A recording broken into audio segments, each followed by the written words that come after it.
আজকে আপনাদের কান যদি আমার বক্তব্য শোনার ক্ষমতা রাখে তো একটু ধ্যান দিয়ে শুনুন। ইয়াজিদ কি করেছে শুরু থেকে শেষ পর্যন্ত 2 মিনিটে শুনুন। ইয়াজিদ কি করেছে। ইয়াজিদ তো সেই ব্যক্তি যিনি ইমাম হোসেন রাদিয়াল্লাহু তাআলা আনহু এবং তিনার পরিবারের উপর মদিনা শরীফের মধ্যে এতটা চাপ সৃষ্টি করে, এতটা প্রেসার দেয় যে ইমাম হোসেন তুমি আমার হাতে হাত রেখে দাও। ইমাম হোসেন কিন্তু ইয়াজিদের হাতে হাত রাখেনি। তার জন্য ইমাম হোসেনের পরিবারের প্রতি ইমাম হোসেনের উপর এতটা প্রেসার, এতটা চাপ, এতটা অন্যায়, এতটা অত্যাচার, এতটা প্রতারণা করে যে ইমাম হোসেন মদিনা শরীফে আর মদিনা শরীফটাকে ছাড়তে বাধ্য হয়েছে। আমি বলতে চাই এই গ্রামটা 10টা পাড়া মিলে একটা গ্রাম, বহুত বড় গ্রাম। আচ্ছা বলুন তো ভাই, আল্লাহ আপনাকে ক্ষমতা দিয়েছে, আল্লাহ আপনাকে বিশাল বড় ব্যক্তি বানিয়েছে। আপনি কোন মানুষকে যদি অত্যাচার করেন, আপনার বাড়ির পাশে প্রতিবেশীর মধ্যে কারোর প্রতি যদি প্রতারণা করেন, অত্যাচার করেন, সে ব্যক্তি যদি গ্রামে না থাকে, আপনার অত্যাচার, আপনার অন্যায় সহ্য না করতে পেরে তাকে যদি গ্রাম ছাড়তে হয়, আপনার কপালে কখনো জান্নাত নসিব হতে পারে না। এইজন্য প্রতিবেশীর সঙ্গে সৎ ব্যবহার করবেন, প্রতিবেশীর সঙ্গে সর্বদা মুআদ্দাব ভালো ব্যবহার করবেন, কোমল মনোভাব নিয়ে থাকবেন, সৎ ব্যবহার করবেন। কারণ ইয়াজিদ এমন এক পাপী যার চাপে, যার প্রেসারে, যার অন্যায়ে ইমাম হোসেন মদিনা শরীফ ছাড়তে বাধ্য হয়েছে। জানেন কোন মদিনা শরীফ? যে ওই মদিনা শরীফ যে মদিনাতে মসজিদে নববী আছে, যে মসজিদে নববীতে আপনার গোবিন্দগঞ্জ হোক, আর মালদা হোক, আর আলিয়াচক হোক, আর পাঁচতলা মসজিদ হোক, আর মিল মসজিদ হোক, এই সমস্ত মসজিদে যদি 50,000 রাকাত নামাজ পড়েন, আর মসজিদে নববী মদিনা শরীফের মসজিদ, এই মসজিদে 1 রাকাত নামাজ পড়েন, তো আপনার এলাকার 50,000 রাকাতের নামাজের সমতুল্য মদিনা শরীফের মসজিদে নববীর মধ্যে পড়া 1 রাকাতের সমতুল্য। ওই মদিনা শরীফ, যে মদিনা শরীফে আল্লাহু আকবার মসজিদে কুবা রয়েছে। আমার আপনার নবীজি মক্কা থেকে হিজরত করে, মক্কা থেকে পাড়ি দিয়ে নবী মদিনা শরীফে গিয়েছিলেন। মদিনা শরীফে যখন নবী পদার্পণ করেন, তিনি মদিনাতে গিয়ে সর্বপ্রথম একটা বাড়ি তৈরি করে, সর্বপ্রথম তিনি একটা মসজিদ তৈরি করে। সেই মসজিদটার নাম মসজিদে কুবা। সেই মসজিদটা আছে মসজিদে কুবাটা মদিনা শরীফের মধ্যে। কোন মদিনা? যে মদিনা শরীফের মধ্যে মসজিদে কিবলাতাইন, অর্থাৎ কিবলা চেঞ্জ হওয়ার আয়াত নাযিল হয়েছে, সেই মদিনা শরীফের কথা বলতেছি। কোন মদিনা শরীফ? আল্লাহু আকবার। যে মদিনা শরীফের মধ্যে আমার আপনার নবী শুয়ে রয়েছে, আমার আপনার নবী আরাম করতেছে। হাদিস শরীফের মধ্যে লেখা আছে নবীগণরা ওই শহরে ইন্তেকাল করে, যেই শহরটা তাদের সমস্ত দেশ শহর থেকে পছন্দ হয়। আমার নবী সবচাইতে পছন্দনীয়, সবচাইতে মনোনীয়, সবচাইতে মনোনীত স্থান শহর হচ্ছে মদিনা। সেই জন্য নবীর ইন্তেকাল মদিনাতে হয়েছে।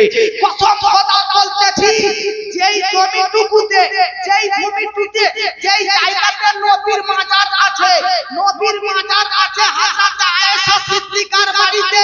নবীগণের বৈশিষ্ট্য, আমি যদি মালদাতে অ্যাক্সিডেন্ট হয়ে ইন্তেকাল করি, তো ওখান থেকে আমার পরিবার বীরভূমে নিয়ে গিয়ে আমাদের গ্রামে মাটি দিবে।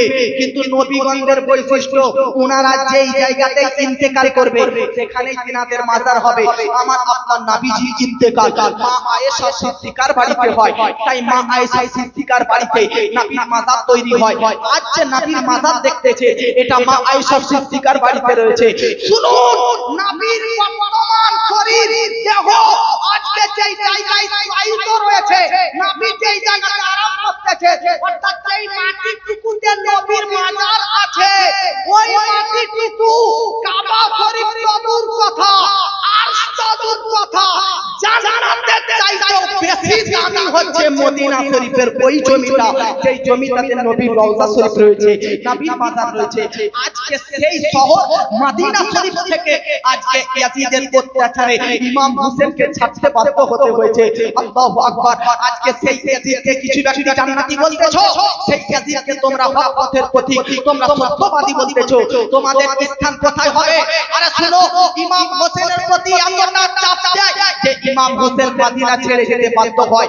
কোন মাদিনা শরীফ, যে মাদিনা শরীফের মধ্যে আজকে কোন রোগী ব্যক্তি গেলে তার রোগ মুক্ত হয়ে যায়, কোন অসুস্থ ব্যক্তি গেলে তার সুস্থতা পেয়ে যায়, কোন ঋণী ব্যক্তি গেলে তার ঋণ মুক্ত পেয়ে যায়, আজকে কোন ব্যক্তি আশায় গেলে তার আশা পূর্ণ হয়ে যায়, কোন ব্যক্তি কিছু চাইলে তার চাওয়া পাওয়া পূর্ণ করে দেওয়া হয়। কোন মাদিনা শরীফ, যে মাদিনা শরীফের মধ্যে আজকে হযরতে ওমর ইবনুল খাত্তাব সাহাবী রাসূল আল্লাহর কাছে দোয়া করতেন, আল্লাহ আমার যদি মৃত্যু হয় বা আমার যদি কিছু হয় তাহলে মদিনা শরীফের মধ্যে হয়। হযরতে ওমর ইবনুল খাত্তাব নবীর দ্বিতীয় খলিফা, নবীর দ্বিতীয় খলিফা নাম উমারে ফারুক। কোন উমারে ফারুক? উমারে ফারুক যদি কোন রাস্তা দিয়ে হেঁটে যেতেন তো সেই রাস্তা দিয়ে শয়তান পর্যন্ত দ্বিতীয়বার হাঁটতেন না। এতটা আজকে জালালি মেজাজের সাহাবী হযরতে উমারে ফারুক। উমারে ফারুক তিনি প্রত্যেকদিন দোয়া করতেন, আল্লাহ আমি দুটো জিনিস তোমার কাছে চাই, একটা হচ্ছে আমার ইন্তেকালটা যেন শহীদ হয়, আমি যেন শহীদ হতে পারি, অর্থাৎ লড়াই করতে করতে যুদ্ধ করতে করতে শহীদ হয়। আমার ইন্তেকাল যেন আজকে আমার ইন্তেকাল অ্যাক্সিডেন্টের মাধ্যমে যেন না হয়, রোগের মধ্যে যেন না হয়, ইন্তেকাল যেন শহীদের মধ্যে হয়, এটা একটা। দ্বিতীয় নম্বর হযরতে ওমর ফারুক যেটা দোয়া চেয়েছিলেন সেটা হচ্ছে আল্লাহ আমার শহীদ হবে এটাও চাই, আর শহীদ যেন মদিনা শরীফের মধ্যেই হয়। জোরে বলেন সুবহানাল্লাহ। এই ওই মদিনা শরীফ, যে মদিনা শরীফের মধ্যে আজকে আপনারা জানেন চারটি প্রসিদ্ধ মাযহাব রয়েছে, হানাফি, শাফিঈ, মালিকি, হাম্বলি। এই চারটি মাযহাবের মধ্যে একটা মাযহাবের নাম হচ্ছে হাম্বলি। এই হাম্বলি মাযহাবের প্রতিষ্ঠাতা ইমাম আহমদ বিন হাম্বল, 12 লক্ষ হাদিসের হাফিজ ইমাম আহমদ বিন হাম্বল, তিনি কখনো মদিনা শরীফ থেকে বের হননি। আপনি জানেন ইমাম আযম আবু হানিফা, আমাদের ইমাম আযম আবু হানিফা তিনি 55 বার হজ করেছেন, কিন্তু ইমাম আহমদ বিন হাম্বল তিনি একবার হজ করেছেন। জিজ্ঞাসা করা হলো, এই ইমাম আহমদ বিন হাম্বল তোমার বাড়ি মক্কার কাছে, মদিনার কাছে, কিন্তু তুমি একবার হজ করলে কেন? তো ইমাম আহমদ বিন হাম্বল বলতেছে, শুনে নাও জগৎবাসী, হজ করা কিন্তু একবারই ফরজ, নামাজ প্রত্যেকদিন 5 ওয়াক্ত ফরজ, রোজা প্রতি বছর ফরজ, কিন্তু হজ আপনার লাইফে আপনার জীবনে একবারই ফরজ। তাই আমি ইমাম আহমদ বিন হাম্বল জীবনের এই ফরজটা আদায় করে নিয়েছি একবার হজ করে, কিন্তু আর দ্বিতীয়বার হজে যাইনি কেন? কারণ হজ আদায় করতে গেলে, হজ পূর্ণ করতে গেলে হজের সমস্ত কিছু সিস্টেম সব মক্কায় আদায় হয়। মক্কাতেই রয়েছে আরাফাত, মক্কাতেই আছে কাবা, মক্কাতেই রয়েছে আজকে মুআজ্জাজ মুজদালিফা। এই জন্য ইমাম আহমদ বলতেছে হজ সম্পূর্ণ হতে গেলে মক্কায় যেতে হবে। আমি ইমাম আহমদ বিন হাম্বলের সর্বদা ইচ্ছা আমি মদিনা থেকে বের হব না। হতে পারে আমি মদিনা থেকে বের হয়ে মক্কা চলে গেলাম আর আমার মক্কাতে ইন্তেকাল হয়ে গেল, কিন্তু আমি ইমাম আহমদ বিন হাম্বল চাই যেন আমার ইন্তেকাল মক্কায় না হয়, মদিনা শরীফের মধ্যে হয়। জোরে বলেন সুবহানাল্লাহ। মদিনা শরীফের মধ্যে হয়। আল্লাহু আকবার। কেমন নবী প্রেমিক ব্যক্তি দেখুন, তিনি হজ করতেও মক্কা যাননি, কেন? তাহলে মদিনা থেকে বের হলে যেন তার ইন্তেকাল হয়ে যায়, তাই তিনি মদিনাকে সর্বদা ছেড়েছে। কেন? কারণ তার জীবনের সর্বদা ইচ্ছা আমার ইন্তেকাল যেন মদিনাতেই হয়। দেখুন কত মদিনার প্রতি মহব্বত ছিলেন, সেই মদিনা শরীফকে ইমাম হোসেনকে ইয়াজিদের জন্য ছাড়তে হয়েছে। শুনেন জগৎবাসী, ইমাম আহমদ বিন হাম্বল এমন একজন নবী প্রেমিক ছিলেন যিনি কখনো জুতো পরে মদিনাতে ঘুরেননি, জুতো পরে ঘুমাননি। আজকের হাজী সাহেবরা মদিনাতে যদি যায় জুতো পরে ঘুরে জুতো পরে বেড়ায়, কোনো সমস্যা নাই, জায়েজ আছে। তবে প্রেমের কথা আলাদা, প্রেমের কথা আলাদা, ইশকের কথা আলাদা, মহব্বতের কথা আলাদা। ইমাম আহমদ বিন হাম্বলকে জিজ্ঞাসা করা হলো, তুমি মদিনা শরীফের মধ্যে কখনো জুতো পরিধান করনি কেন? তো ইমাম আহমদ বিন হাম্বল বলতেছে, জুতো পরিধান করে কিভাবে মদিনাতে চলতে পারি? যে ওই মদিনা যে মদিনাতে নবী হেঁটেছেন, যে ওই মদিনা যে মদিনাতে নবী আরাম করেছেন, যে ওই মদিনা যে মদিনাতে নবী কখনো সাইতো শুয়েছেন, ওই মদিনা যে মদিনাতে নবী বিশ্রাম করেছেন। হতে পারে আমি জুতো পরে মদিনার ওই জায়গাটাতে পা রেখে দিলাম, যেই জায়গাতে আমার নবী শুয়েছিলেন, যে জায়গাতে নবী আমার আরাম করেছেন। এইজন্য আমি ইমাম আহমদ বিন হাম্বল কখনো আমি মদিনা শরীফে জুতো পরে চলাফেরা করিনি। আল্লাহু আকবার। শুনেন, আপনি নবী প্রেমিক কি নবী প্রেমিক? ইমাম আহমদ বিন হাম্বল কতটা নবী প্রেমিক ছিলেন যে নবী তো নবী, নবীর শহর মদিনা শরীফে জুতো পরিধান করে যাননি তো যাননি, কখনো তিনি মদিনা শরীফের মধ্যে পায়খানা করেননি, প্রসাব করেননি। কেন হতে পারে কোন জায়গাতে পায়খানা প্রসাব করলাম আর সেখানে নবী হেঁটে গিয়েছেন, বিয়াদবি হবে, তার জন্য মদিনাতে কখনো পায়খানা প্রসাব করেনি। মদিনা থেকে একটু বেরিয়ে গিয়ে দিনার প্রসাব পায়খানার বেদনা উঠলে বাইরে গিয়ে করে আসতে। আল্লাহু আকবার। যে ও মদিনা, যে মদিনার মধ্যেতে মুআত্তাজ সামানে কেরাম এই রকম ভাবে বুজুর্গানে দিনদার সাহাবীয়ে রাসূলুল্লাহ এই রকম ভাবে আশিকে রাসূলুল্লাহ মহব্বত করেছে। যে ও মদিনা শরীফ, যে মদিনা শরীফ সম্পর্কে আল্লাহ পাক কসম করেছে, লা উকসিবু বিহাযাল বালাদ ওয়া আতা হিল্লু বিহাযাল বালাদ। ভাবুন জগৎবাসী, ওই মদিনা শরীফ, ওই মদিনা, যে মদিনা শুনেন কিয়ামতের আলামত আপনারা তো শুনেছেন যে কিয়ামত কখন হবে, যখন একটা চোখওয়ালা দাজ্জাল আসবে, এক হাতে থাকবে আজকে মুআত্তাজ জান্নাত, এক হাতে থাকবে জাহান্নাম, কপালে লেখা থাকবে কাফের। দাজ্জালের একটা চোখ, কপালে লেখা থাকবে কাফের, তার হাতে থাকবে জাহান্নাম, হাতে থাকবে জান্নাত। সে নিজে থেকে বানাবে। পৃথিবীতে দাজ্জাল ইন্ডিয়াতে আসবে, ভারতে আসবে, পাকিস্তানে যাবে, বাংলাদেশ যাবে, মালদা আসবে, সব জায়গাতে এই দাজ্জাল ঘুরে বেড়াবে আর ঘুরে বেড়াবে আর মানুষদেরকে ধরে ধরে বলবে, বল আমাকে খোদা বল, বল আমাকে আল্লাহ বলে দাবি কর, বল আমি তোর খোদা। আল্লাহু আকবার। যারা আজকে যাদের ঈমান ভিতরে নষ্ট হয়ে থাকবে, যাদের ঈমান থাকবে না, তারাই দাজ্জালকে খোদা বলে মেনে নেবে। কিন্তু যারা দাজ্জালকে খোদা বলে মেনে নেবে, তারা দাজ্জালের তৈরি করা জান্নাতে থাকবে। কিন্তু যারা দাজ্জালকে খোদা বলবে না, যারা দাজ্জালকে এক আল্লাহ বলে স্বীকার করবে না, তাদেরকে তাদের উপর জুলুম করবে দাজ্জাল, তাদের প্রতি অত্যাচার করবে। কিন্তু যখনই তার মৃত্যু হবে, ওই আল্লাহ প্রেমিককে আল্লাহ নিজের তৈরি করা জান্নাতের মধ্যে দিবে। শুনে নিন জগৎবাসী, আমার বক্তব্য রাখার মূল উদ্দেশ্য হচ্ছে এটাই। দাজ্জাল ভারতে যেতে পারে, দাজ্জাল পাকিস্তানে যেতে পারে, দাজ্জাল আফগানিস্তানে যেতে পারে, দাজ্জাল বাংলাদেশে যাবে। পৃথিবীর মধ্যে কম বেশি 206টি দেশ রয়েছে। শুনেন, দাজ্জাল পৃথিবীর প্রত্যেকটি শহরে, প্রত্যেকটি কান্ট্রিতে, প্রত্যেকটি প্রবাসে যাবে, কিন্তু একটা দেশে ঢুকতে পারবে না, একটা এলাকায় ঢুকতে পারবে না, একটা সিটিতে প্রবেশ করতে পারবে না। দাজ্জাল ওই কোন শহর, যে শহরটাতে তুমি প্রবেশ করতে পারবে না। ভারতে তুমি প্রবেশ করতে পারছো, বাংলাদেশে তুমি প্রবেশ করতে পারছো, পাকিস্তানে তুমি প্রবেশ করতে পারছো, ইরানে প্রবেশ করতে পারছো, আফগানিস্তানে প্রবেশ করতে পারছো, কিন্তু তুমি কোন শহরে প্রবেশ করতে পারবে না। তো নবী বলতেছে দাজ্জাল মদিনা শরীফের মধ্যে প্রবেশ করতে পারবেন না। জোরে বলুন সুবহানাল্লাহ। মদিনা শরীফের মধ্যে প্রবেশ করতে পারবেন না। মদিনাতে কেন প্রবেশ করতে পারবেন না? তো শুনেন জগৎবাসী, আপনি মুআত্তাজ জামাইনে কেরাম, এটা ধরেন একটা এমএলএ এর বাড়ি, এই বাড়িটা ধরেন প্রধানমন্ত্রীর বাড়ি। তো প্রধানমন্ত্রীর বাড়ি হলে, এমএলএ এর বাড়ি হলে, বাড়ির দরজার সিকিউরিটি গার্ড থাকবে কি থাকবে না? গার্ড থাকবে কি থাকবে না? জোরে বলেন। সিকিউরিটি গার্ড থাকবে কি থাকবে না? প্রধানমন্ত্রীর বাড়ি যেটা, তার বাড়ির দরজায় সিকিউরিটি থাকবে, গার্ড থাকবে।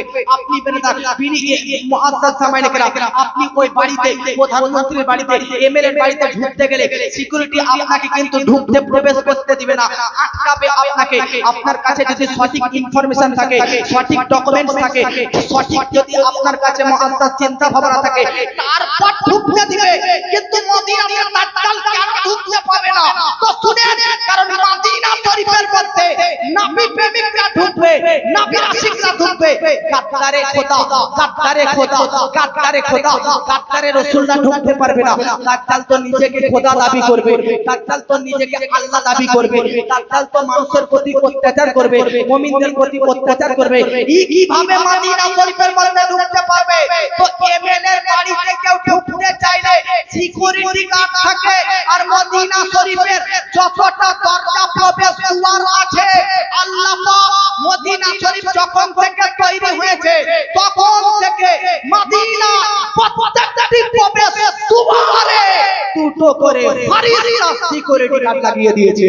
এই জন্য দাজ্জাল আজকে মদিনা শরীফের প্রবেশ করতে পারবে না। কেন? কারণ ফারিস্তা গার্ড করতেছে, ফারিস্তারা গাইড দিতেছে, ফারিস্তাদের গাইডকে ভেঙে, ফারিস্তার গার্ডকে সরিয়ে আজকে দাজ্জাল প্রবেশ করতে পারবে না। এ হচ্ছে মদিনা, এ হচ্ছে মদিনা। যে মদিনার মাটিকে তো আমরা সুরমা বলে ব্যবহার করতে পারি, যে মদিনার মাটি পেলে আমরা চুমু খাই, যে মদিনার মাটি পেলে আজকে আমরা মুখে মাখি, সেই মদিনা শরীফকে ছাড়তে বাধ্য হয়েছে ইমাম হুসেন। আজকে ইয়াজিদের অত্যাচারে, ইয়াজিদের প্রেসারে, ইয়াজিদের চাপে আজকে তুমি ইয়াজিদকে জান্নাতি বলো, ইয়াজিদকে সঠিক পথের পথিক বলো। আমি আপনাদেরকে বলতে চাই ইয়াজিদ কিভাবে জান্নাতি হতে পারে? যে ইয়াজিদের প্রেসারে ইমাম হোসেন মদিনা ছেড়েছে। একবার ভাবুন যে এই মদিনা শরীফ ছাড়তে আমার ইমাম হোসেনকে কতটা কষ্ট হয়েছে, কতটা যন্ত্রণা পেয়েছে। আমার হোসেন মদিনা শরীফ যেদিন ছেড়ে চলে যাবে, নবীর রওজার কাছে গিয়েছে, ইয়া রাসূলুল্লাহ, ইয়া হাবিবাল্লাহ, নবী গো নানা যান, আজকে আপনার উম্মতের অত্যাচারে মদিনাতে থাকা হলো না, আমি চলে যাচ্ছি, আমার জন্য দোয়া করেন, আমার জন্য দোয়া করেন। আপনাকে শেষ সালাম জানিয়েছি। আমার হোসেন নবীর রওজা থেকে পার হয়ে যান, আবার আসেন, পার হয়ে যান, আবার আসেন, পার হয়ে যান, আবার আসেন। ভাই ওটা তো আর মিথ্যা প্রেম ছিল না, ওটা হাকিকাত প্রেম ছিল, হাকিকাত प्रेम ছিল, হাকিকাত প্রেম ছিল। আর হাকিকাত किसको कहते हैं कि आशिक को देखे बगैर, मासूम को देखे बगैर आप जा नहीं सकते, जाने की जी नहीं करेगा। এজন্য মুসলমান ইমাম হোসেন নবীর রওজা একবার বার হচ্ছে, আবার ঢুকতেছে, একবার বার হচ্ছে, আবার প্রবেশ করতেছে। সে হোসেন মদিনা শরীফ ছেড়েছে ইয়াজিদের কারণে। সে ইয়াজিদ জান্নাতি হতে পারে? আমি আপনাদেরকে বলতে চাই যে কোন হোসেন, কোন ইয়াজিদ, যে ইয়াজিদ আজকে ইমাম হোসেন, কোন ইমাম হোসেন? তিনি তো আহলে বায়াত। তিনাদের ব্যাপারে তো কোরআনের আয়াত এসেছে, ইন্নামা ইউরিদুল্লাহু লিইউযহিবা আনকুমুর রিজসা আহলাল বাইতি ওয়া ইউতাহিরুকুম তাতহীরা। আরে যাদের ব্যাপারে কোরআনের আয়াত রয়েছে তাদেরকে যারা শহীদ করবে, তাদেরকে যারা আজকে মুআজ্জাজ হত্যা করবে, তারা কি জান্নাতি হতে পারে? কি তোমার আজকে অবস্থা হয়ে গেল? আজকে কেমন তুমি মুসলমান যে নিজেকে আজকে ইয়াজিদের সঙ্গ, ইয়াজিদকে জান্নাতি বলো? আচ্ছা শুনো, কোন আহলে বায়াতের, কোন আহলে বায়াত, কোন কাকে ইয়াজিদ শহীদ করেছে? যাদের ব্যাপারে কোরআনের আয়াত কুল্লা আসআলুকুম আলাইহি আজরান ইল্লাল মাওয়াদ্দাতা ফিল কুরবা। আরে যাদের ব্যাপারে কোরআনের আয়াত পরস্পর নাযিল হয়েছে তাদেরকে শহীদ করতেছেন এই ইয়াজিদ। এই ইয়াজিদ কখনো জান্নাতি হতে পারে? এজন্য বলেন জান্নাতি ইয়াজিদ হতে হবে, জান্নাতি হবে। আপনারা জানেন, আপনারা জানেন ইয়াজিদ এমন একজন বেয়াদব ব্যক্তি। ইয়াজিদ যখন ইমাম হোসেনকে শহীদ করে দেয় 61 নম্বর হিজরিতে, ইমাম হোসেনকে শহীদ করানোর পর জানেন ইয়াজিদের আর মুআজ্জাজ সামাইনে কেরাম তাকে আটকানোর কেউ নেই, আর কেউ তাকে আটকানোর নেই। ইমাম আজকে ইয়াজিদ মনে করেছিল যে আমি যদি রাজ সিংহাসনে রাজ করতে চাই, রাজা যদি হতে চাই, তাহলে হোসেনকে শেষ করা উচিত। কেন? কারণ ইমাম হোসেন যতদিন বেঁচে থাকবে ততদিন আমি শরীয়তের বিপরীত কাজ করতে পারবো না। ইমাম হোসেনের মুবারক যুগে আজকে আমার প্রকাশ্য শরীয়তের বিরোধিতা করা চলবে না। ইমাম হোসেন যদি বেঁচে থাকে, ইয়াজিদ মনে করেছিল যে আমার খেলার সুযোগ হবে না, আজকে খেলার সুযোগ হবে না। ইয়াজিদ মনে করেছিল ইমাম হোসেন যদি বেঁচে থাকে তাহলে আজকে আমার কখনো রাজত্ব চলবে না। কেন? কারণ ইমাম হোসেনের দিনদারের চাবুক ইয়াজিদের মাথায় ঘুরতেছিল, ইমাম হোসেনের তাকওয়ার দড়ি ইয়াজিদের মাথায় ঘুরতেছিল, ইমাম হোসেনের ইবাদতের আজকে সুতো, ইমাম হোসেনের ইবাদতের সুতো ইয়াজিদের হাতে বাঁধা ছিল। তার জন্য ইয়াজিদ চেয়েছিল এই সুতোকে খুলতে হবে, এই চাবুককে নষ্ট করতে হবে, এই দড়িকে ভেঙে দিতে হবে, এই দেওয়ালকে ভেঙে দিতে হবে। তাই ইয়াজিদ ইমাম হোসেনকে শহীদ করলো। ইয়াজিদ ইমাম হোসেনকে শহীদ করানোর পর জানেন বাবাজি, আপনি শুনলে অবাক হবেন, মা আর বেটা, ভাই আর বোন, এদের সঙ্গে বিবাহ জায়েজ করে দিয়েছিল। শরীয়তের হুকুম কি, কোরআনের হুকুম কি? ভাই বোন বিবাহ করা হারাম, মা বেটা বিবাহ করা হারাম, বাপ বেটি বিবাহ করা হারাম। কিন্তু ইয়াজিদ ইমাম হোসেনকে শহীদ করার পর যখন ব্রাদার ইরাকের বাদশা হয়, তখন তার রাজ্যের সবাইকে বলে ভাই বোনে বিবাহ জায়েজ, আজকে মাই বেটাতে বিবাহ জায়েজ। দেখুন ব্রাদার, কোরআনের আয়াতকে কত মিসগাইড করতেছে, কত এদিক ওদিক করে দিচ্ছে। এই ইয়াজিদকে তুমি জান্নাতি বলো, এই ইয়াজিদকে তুমি আজকে হকের প্রতীক বলো। শুনো মুআদ্দাদ সামাইনে কেরাম, শুধু তাই নয়, এত দূরে শেষ নয়, ইয়াজিদকে কারবালার যুদ্ধ 61 হিজরিতে, 63 হিজরির কথা বলতেছি শুনেন, কারবালার যুদ্ধ 2 বছর পর কি কারবালার যুদ্ধ দেখলেন, ৭২ জন হুসাইন প্রেমিকদের শহীদ। এবার যদি আপনাদের বুকে পাটা আছে তো এই কথাটা শুনে নেন, ইয়াজিদ কেমন ব্যক্তি। ইমাম হোসেন কারবালার যুদ্ধে 2 বছর পর ইয়াজিদ বলে, যাও মক্কাতে যাও, মদিনাতে যাও, আর মক্কাবাসী মদিনাবাসীকে বলো তারা যেন আমার হাতে হাত রেখে দেয়। আল্লাহু আকবার। ইয়াজিদের কথাই আজকে তার সৈন্যবাহিনী মক্কা মদিনাতে আছে। কেউ ইয়াজিদের কথা শুনে না, কেউ ইয়াজিদের কথা স্বীকার করে না। কেন বা করবে? যে মক্কা মদিনাতে আজকে ইমাম হোসেনকে শহীদ করেছে, সেই ইমাম হোসেনের প্রেমিক মক্কা মদিনার লোক ইয়াজিদের হাতে হাত রাখতে পারে না? কখনোই না, কখনোই না, কখনোই না। ইয়াজিদ বললে ঠিক আছে, ঠিক আছে। ইয়াজিদ তার একজন ব্যক্তি, নাম হচ্ছে মুসলিম বিন উকবা, একে 12,000, কোন কিতাবে লেখা আছে 20,000 সেনা পাঠালো। দেখুন কারবালার যুদ্ধে 2 বছর পর ইয়াজিদ আবার 22,000, কোন কিতাবে 12,000 লেখা আছে, আবার 12,000 বা 20,000 সেনা বাহিনী পাঠালো মদিনার উপর। মদিনার দিকে মক্কার দিকে ইয়াজিদ বলতেছে, কারবালার যুদ্ধ হওয়া 2 বছর হয়ে গেল, মানুষ সবাই আমার উপর ভয় করা হারিয়ে গেছে, ভয় করা ভুলে গেছে। যাও আবার মক্কার প্রতি অ্যাটাক করো, মদিনার প্রতি অ্যাটাক করো। আল্লাহু আকবার। ইয়াজিদের কতটা অত্যাচার দেখুন, ইয়াজিদ কতটা স্টিমুলার চালিয়েছে মদিনার উপর, মক্কার উপর। কারবালার যুদ্ধের পর ইয়াজিদের সেনাবাহিনী মদিনাতে আসে। হাদিসের ভাষায় একে বলা হয় আইয়ামুল হুররা। মিশকাত শরীফ তুলুন, বুখারী শরীফ তুলুন, বিখ্যাত কিতাবের মধ্যে লিপিবদ্ধ রয়েছে ইয়াজিদের সেনাবাহিনীরা মদিনাতে 3 দিনের জন্য নিজের প্রতি সবকিছু হালাল করে দিয়েছে। শুনে নিন মামা, ইয়াজিদ কতটা তাপি। কারবালার যুদ্ধে 2 বছর পর ইয়াজিদ আবার 12,000 বা 20,000 বাহিনীকে পাঠিয়েছে মদিনার উপর, যে যাও আমার সেনা মদিনার কাছে যাও, আর 3 দিন তোমাদের জন্য হালাল করে দিলাম, যা ইচ্ছা তাই করো। কেউ যদি আমার হাতে হাত রাখতে চায় তাকে ছেড়ে দিবে, কেউ না রাখলে তাকে খালাস করে দেবে, ফিনিশ করে দিবে, শেষ করে দিবে, দুনিয়া থেকে আজকে মুআজ্জাজ সামানে কেরাম উঠিয়ে দিবে। আল্লাহু আকবার। ইয়াজিদ তার কথা তো মানতেই হবে। তার বাহিনী 12,000 সেনা বাহিনীরা, বা কোন কিতাবের ভাষায় 20,000 সেনা বাহিনীরা মদিনা শরীফের মধ্যে আসে। আসার পর কত ঘটনা ঘটেছে, টাইম লম্বা হবে, শর্টকাটে শুনুন। ইয়াজিদের বাহিনীরা কারবালার যুদ্ধে, বারবার বলতেছি শুনেন, কারবালার যুদ্ধের 2 বছর পর আবার দ্বিতীয় কারবালা মদিনাতে তৈরি করে। ইয়াজিদের 12,000 সৈন্য বাহিনী মদিনার প্রতি 3 দিন অত্যাচার করে। এই 3 দিন ইয়াজিদি বাহিনীর অত্যাচারে মদিনার কতটা ক্ষতি হয়েছে জানেন, কতটা লোকসান হয়েছে জানেন, কতটা? তো বলতেছে মদিনার জনসাধারণ, সাধারণ পাবলিকরা 10,000 মানুষ আজকে শহীদ হয়ে গেছে। এটা তো আম পাবলিকের কথা বললাম মদিনা শরীফে, কিন্তু শুনেন 1700 সাহাবায়ে কেরাম শহীদ। 1700 সাহাবায়ে কেরামকে ইয়াজিদি বাহিনীরা কারবালার যুদ্ধের 2 বছর পর, কারবালার যুদ্ধের 2 বছর পর মদিনায় এসে অ্যাটাক করে। তাদের অ্যাটাকের ফলে 10,000 পাবলিক, 1700 সাহাবী, 700 হাফিজে কুরআন আর 97টা কুরাইশ গোত্রের বড় বড় লিডারদেরকে হত্যা করে। আর শুনেন বাবা, এই 12,000 ইয়াজিদের বাহিনীরা মিলে মদিনার পাক পবিত্র নারী মেয়েদের প্রতি আজকে মুআজ্জাজাতকেই ভাবে জেনা করতে থাকে, ব্যভিচার করতে, ধর্ষণ করে নেয়, ধর্ষণ করতে থাকে। ইমাম বুখারীর উস্তাদ ইমাম জোহরী বলতে থাকে, ইয়াজিদি বাহিনী মদিনার পাক পবিত্র নারীদেরকে ধ্বংস করার পরিবর্তে বিনা বাপ ছাড়া এরকম মেয়েদের পেট থেকে 800টা সন্তান জন্ম নিয়েছিল। 800টা সন্তান ইয়াজিদের হুকুমে হচ্ছে কারবালার যুদ্ধ 2 বছর পর। আপনারা জানেন যে মসজিদে নববীর ব্যাপারে আপনাকে বললাম যে ওখানে এক রেখাত মানে আপনার গোবিন্দগঞ্জ বা আপনার কালিয়াচকের 5 তলা মসজিদের 50,000 রাকাতের সমতুল্য নাকি সেই মসজিদে নববীতে ইয়াজিদি বাহিনী আজকে সমস্ত ঘোড়া, সমস্ত উট বেঁধে রেখেছে।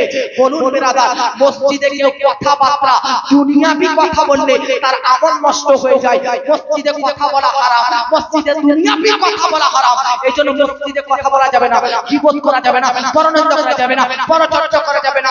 মসজিদের মধ্যে বাচ্চাদেরকে নিয়ে আসা নিষেধ আছে। প্রতি বাচ্চা যাদের মাইন্ড ঠিক নেই, যাদের মস্তিষ্ক ঠিক নেই, যারা কি করে এটাও বুঝে না, এরকম বাচ্চাদেরকে মসজিদে আনাটা ঠিক নয়। কেন? কারণ মসজিদে এসে হট্টগোল তৈরি করতে পারে। তো বাবু, মসজিদকে আল্লাহ পাক হুরমত দান করেছে যে মসজিদের মধ্যে আজকে বাচ্চাদেরকেও পর্যন্ত নিষেধ, তাতে যেন কোনো ক্যাচার ম্যাচার আওয়াজ না হয়।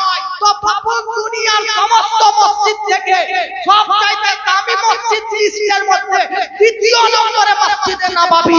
সেই মসজিদে নববীতে ইয়াজিদি বাহিনী ঘোড়া বেঁধে রেখেছে, উট বেঁধে রেখেছে।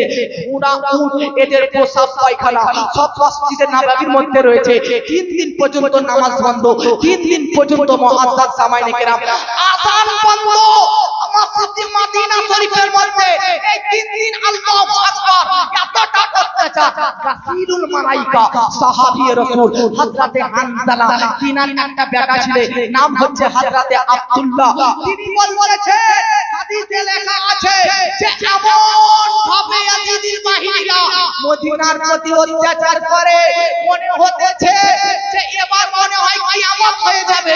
আকাশ থেকে সূর্য খসে পড়ে যাবে, চন্দ্র খসে পড়ে যাবে, আকাশ থেকে পাথর বর্ষণ হতে থাকবে। দেখুন বিরাদার, আপনারা কারবালার যুদ্ধই মনে করেন শেষ না, কিন্তু শুনেন কারবালার পরের এগুলো যুদ্ধের ঘটনা। মুআজ্জাজ কারবালার 2 বছর পরে জিদের হুকুম এগুলো ঘটেছে।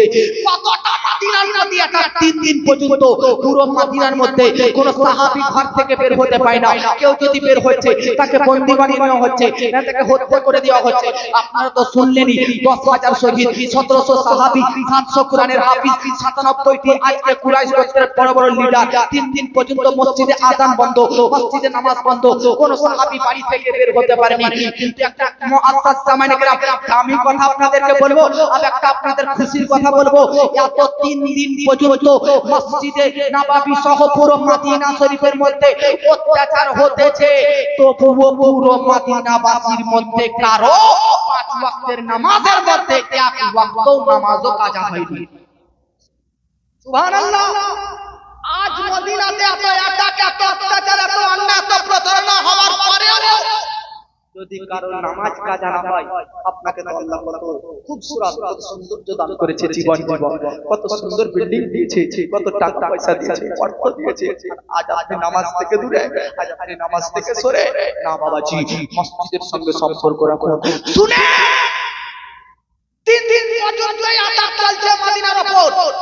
একজন তাবেঈ হুজুর, নাম কি সাঈদ ইবনে মুসাইয়্যিব, তিনি বলতেছে, পাগল সেজেছিলাম আমি, পাগল, তাতে যেন আমাকে কেউ ভালো ভেবে অ্যাটাক না করে। সাঈদ ইবনে মুসাইয়্যিব বলতেছে, আমি পাগল সেজে যেখানে মদিনাতে নবীর রওজা আছে তার পাশে আছিলাম, এমন এক জায়গায় আমি লুকিয়ে ছিলাম, এমন এক জায়গায় যে কখন রাত হতো আর কখন দিন হতো বুঝতে পারতাম না। জোরে বলে 2-4 জন যুবক কিন্তু মুখ থেকে হাসি বার করতেছে। আমাকে চিনেন না ভাই? কারবালার কথা শুনতে আপনার মুখ দিয়ে কিভাবে হাসি বার হতে পারে? মদিনার প্রতি এত অ্যাটাক হতেছে, ভাই আপনারা হাসতে পারেন আপনারা? জোরে বলুন সুবহানাল্লাহ।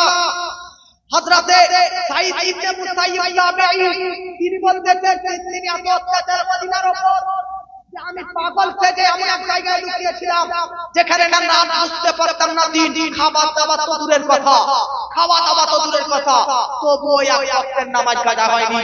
উনাকে জিজ্ঞাসা করা হলো, হুজুর রাত দিন বুঝতে পারতেন না, তাহলে নামাজের টাইম টেবিল কিভাবে মেইনটেইন করতেন? জোহর কোনটা কি করে বুঝতেন, ফজর কোনটা কি করে বুঝতেন, আসর কোনটা কিভাবে বুঝতেন, মাগরিব কোনটা কিভাবে বুঝতেন, এশা কিভাবে কোনটা কি বুঝতেন? তো শুনেন, হযরতে সাঈদ ইবনে মুসাইয়্যিব বলতে, রাত দিন বুঝতে পারতাম না, ঠিক আমি টাইম টেবিল কটা বাজে এটা বুঝতে পারতাম না, তবে প্রতিটা নামাজের ওয়াক্ত বলে আমি বুঝতে পারতাম। কিভাবে? তো সাঈদ ইবনে মুসাইয়্যিব বলতেছে, যখন যখন নামাজের টাইম হতো তখন তখন আমার নবীর কবর রওজার ভিতর থেকে আযানের শব্দ শুনতে পাওয়া যেত। জোরে বলেন সুবহানাল্লাহ। নবীর কবর রওজার ভিতর থেকে আযানের শব্দ শুনতে পাওয়া যেত।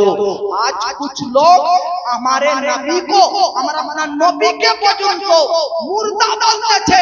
তাদেরকে এই হাদিসটা শোনান যে আইয়ামুল হুররাতে সাঈদ ইবনে মুসাইয়্যিবের বেটা ব্যক্ত যে তিনি নিজের জানে নবীর রওজার ভিতর থেকে মুআজ্জাজ সামাইনে কেরাম আযানের শব্দ শুনতে পেয়েছে। তাদের কারণে তাহলে ভাবুন তিনি চিন্তা না মুর্দা, তো যারা তাবেঈ সাহাবী লোক হবে তারা নবীকে জিন্দা ভাববে, আর যারা মুআজ্জাজ তাবেঈ সাহাবীদের মত পথ অবলম্বন করবে না তারা কখনো নবীকে জিন্দা বলবে না, মুর্দা বলবে না।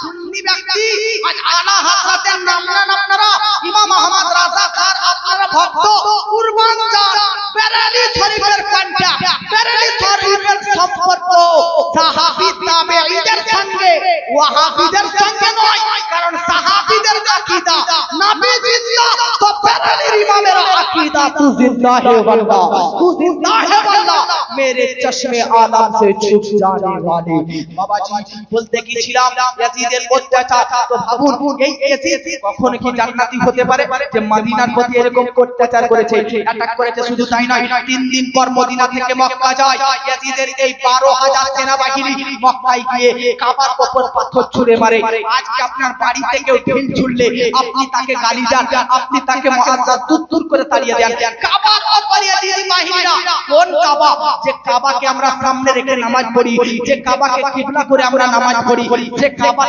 চাদর পর্যন্ত পুড়িয়ে দিয়েছে ইয়াজিদি বাহিনী কারবালা 2 বছর পর কাবাকে জ্বালিয়ে দিয়েছে পুড়িয়ে দিয়েছে শুনেন কাবা শরীফের ছাদের উপর ইসলামের বহু স্মৃতি ছিল ইয়াজিদি বাহিনীরা সব মুআজ্জাজ জামাইনে কেরাম এই কাবা শরীফকে জ্বালিয়ে দেয় তো আগুনে পুড়ে কাবার চাদর পুড়ে যায় কাবার উপরে যত স্মৃতি রাখা ছিল সব পুড়ে যায় জগৎবাসী এই জন্য ভাবুন এই জন্য বলতে চাই এই ইয়াজিদের ব্যাপারে আপনাদেরকে কেন বলতেছি কারণ ইয়াজিদকে যারা জান্নাতি বলতেছে তাদেরকে মুখর জবাব দিন ইয়াজিদ এইরকম কৃতকর্ম কর্মকাণ্ড কষ্টমূলক কাজ করেছে কিভাবে জান্নাতি হতে পারে এরপরে ইয়াজিদ জান্নাতি হতে পারে জোরে বলেন জান্নাতি হতে পারে এ জোরে বলতে হবে না কারবালা টু দিমাশক কারবালা টু দিমাশক কারবালা টু দিমাশক কারবালা থেকে ইমাম হোসেনের পরিবারদেরকে আজকে ছাত্রাতে নারীদেরকে বেপরদায় আজকে মুআজ্জাজ শরীরে শিকল বেঁধে নিয়ে যাচ্ছে আহলে বায়াতদেরকে বলেন ইয়াজিদ কিভাবে জান্নাতি হতে পারে শুনেন এই কারবালা থেকে দিমাশক যাওয়ার পথে ইয়াজিদের সেনাবাহিনীরা দেখতেছে এক জায়গাতে একটা দরজাতে একটা শের একটা ছন্দ লিখে দিয়েছিল যেটা কোন কিতাবের মধ্যে লিখতেছে আমার নবীর পৃথিবীতে আসার 500 বছর আগে আর 300 বছর আগে লেখা ছিল আর তারজু উম্মাতুন কাতালা হুসাইনা শাফাআতা জাতিহি ইয়াউমাল হিসাব একটা দেওয়ালে লেখা ছিল নবীর পৃথিবীতে আসার 500 বছর আগে থেকে একটা দেওয়ালে লেখা ছিল যে যারা নবীর নাতি ইমাম হোসেনকে শহীদ করবে তারা কখনো নবীর শাফাআত পেতে পারে না নবীর সুপারিশ পেতে পারে না জান্নাতি পেতে পারে না এইজন্য এবার শুনেন বাবাজি এইজন্য যারা ইয়াজিদ আজকে ইয়াজিদকে জান্নাতি বলতেছে ইয়াজিদকে সঠিক পথের প্রতীক বলতেছে তাদেরকে বলুন আপনি পৃথিবীর মধ্যে বুখারী তুলুন মুসলিম তুলুন আজকে আবু দাউদ তুলুন নাসাই তুলুন ইবনে মাজাহ তুলুন পৃথিবীর মধ্যে যত বড় বড় কিতাব আছে কোন কিতাবের মধ্যে ইয়াজিদ জান্নাতি ইয়াজিদ হক পথের প্রতীক ইয়াজিদ সত্যবাদী ইয়াজিদ নেককার আপনি পাবেন না কিন্তু পাবেন হ্যাঁ ইয়াজিদ জিনাখোর ইয়াজিদ ব্যভিচারকারী ইয়াজিদ মদখোর ইয়াজিদ আজকে মুআজ্জাজ সামনে কারণ গান বাজনায় লিপ্ত ইয়াজিদ নিসাই আসক্ত ব্যক্তি তো মুসলমান এই জন্য আজকে আপনাদেরকে এই গোবিন্দগঞ্জ আজ স্টেজে ইয়াজিদের ব্যাপারে আমার এই বক্তব্য শেষ ইয়াজিদের ব্যাপারে শুনুন জগৎবাসী পৃথিবীর মধ্যে আজকে ইয়াজিদ কেউ আছে জান্নাতি মানে আর কেউ হুসেনকে জান্নাতি মানে পার্থক্য এতটুকু যারা ইয়াজিদির হবে তারা ইয়াজিদকে জান্নাতি বলবে কিন্তু যারা হুসাইনি হবে তারা হুসাইনকে জান্নাতি বলবে গোবিন্দগঞ্জের প্রত্যেকটি জনগণ প্রত্যেকটি শ্রোতা হুসাইনি এদের বাপ হুসাইনি এদের খানদান হুসাইনি এই জন্য হুসেনকে জান্নাতি বলা হয় জোরে বলে